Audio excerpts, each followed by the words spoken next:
Bonjour à tous, c'est Audrey, bienvenue sur Lidl Cuisine. Aujourd'hui, je vous propose une recette festive, les noix de Saint-Jacques. J'adore ça. On en prépare chez nous, en tout cas pour les fêtes de fin d'année. C'est un très bon souvenir que j'ai et que je continue à avoir. Mes parents font cette recette et la déclinent de pas mal de façons. Aujourd'hui, je propose les Saint-Jacques à la crème, tout simple. J'en ai mangé d'ailleurs cet été, donc ça va me rappeler de très bons souvenirs. Tout de suite, la liste des ingrédients en description de la vidéo. Et bien sûr, vous pouvez retrouver tout ça chez Lidl. Pour cette recette, on aura besoin de noix de Saint-Jacques, une échalote, du beurre, du sel et du poivre, un citron vert et son zeste, de la crème, une pincée de curry et de l'huile d'olive. On va commencer cette recette en préparant l'échalote. Je vais venir couper les deux extrémités, on l'épluche. On va déjà préparer donc la sauce avec l'échalote qui va apporter beaucoup de goût. Donc ce que je vais faire, c'est que je vais venir déjà la tailler dans un premier temps en lanière et ensuite dans l'autre sens, je vais tailler des petits cubes. Si vraiment vous n'avez pas d'échalote, c'est pas grave, vous prenez un petit oignon blanc, un petit oignon jaune, rouge, pas de souci. Je vais faire la même chose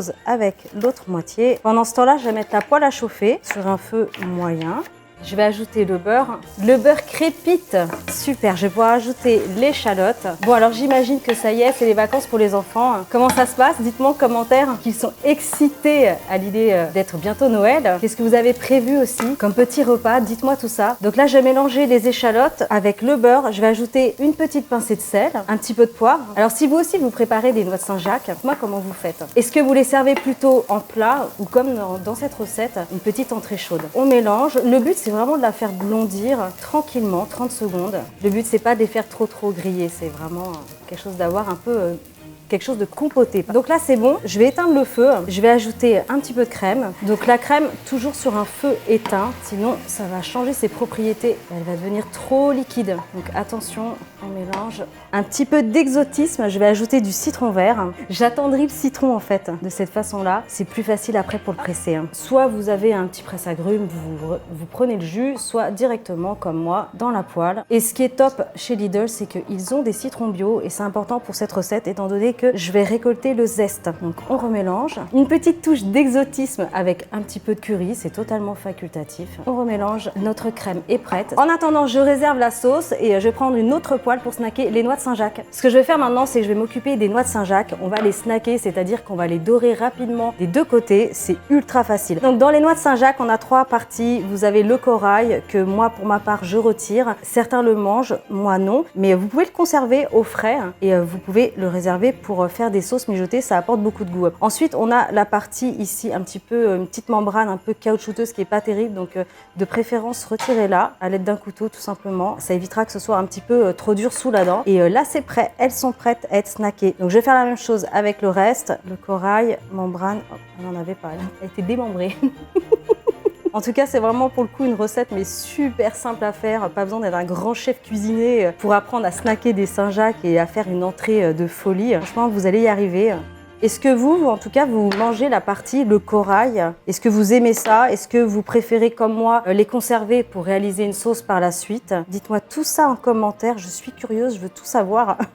Les Saint-Jacques sont prêtes. Je vais prendre une poêle, je vais placer un petit peu d'huile d'olive sur un feu vif, équivalent d'une bonne cuillère à soupe à peu près. L'huile d'olive, l'huile de tournesol fonctionne aussi, pas de souci. Je vais juste venir les saler et j'ajouterai le poivre comme d'habitude en fin de cuisson pour éviter de donner un goût amer au plat. C'est chaud, c'est bon. Alors ça va très vite. C'est un produit qui est quand même relativement fragile. Ça va être, allez, 50 secondes en tout. Donc on surveille pour que ce soit quand même bien doré. Attention projection, ne vous brûlez pas, faites attention. Bon, un gros pouce bleu pour les noix de Saint-Jacques si comme moi vous adorez ça. Si vous avez des noix de Saint-Jacques un peu plus épaisses, prolongez un petit peu la cuisson, pas de souci.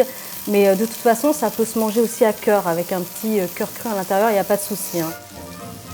Ok, pour être certain de la cuisson, il faut qu'elle soit bien dorée de chaque côté et quand on la coupe en deux, ça fait encore un petit cœur légèrement cru. Et ça sent bon, ça sent très bon dans la cuisine. Les noix de Saint-Jacques sont prêtes, on va passer maintenant au dressage. Comme c'est une entrée, on en met 3 par personne. On les dépose, on fait une jolie assiette. Et ensuite, je vais venir prélever notre petite échalote au beurre crème curry. On va déposer à côté. Notre assiette est prête, je vous propose de la customiser un petit peu en ajoutant quelques herbes et un petit peu de citron vert. Donc moi j'ai un petit peu de ciboulette, donc je vais l'utiliser. Vous pouvez utiliser d'autres herbes, prenez ce que vous avez à la maison. Ça rajoutera de la couleur, du goût. Notre assiette est prête, en tout cas j'espère vraiment que vous allez la réaliser. Dites-le moi en commentaire. C'est coloré, savoureux, je suis sûre que vos invités vont adorer. J'espère que vous passez de belles fêtes de fin d'année. En attendant, moi je vais aller déguster cette petite assiette. Je vous retrouve la semaine prochaine sur Lidl Cuisine. Likez, partagez, commentez et je vous souhaite vraiment un très bon Noël. Ciao!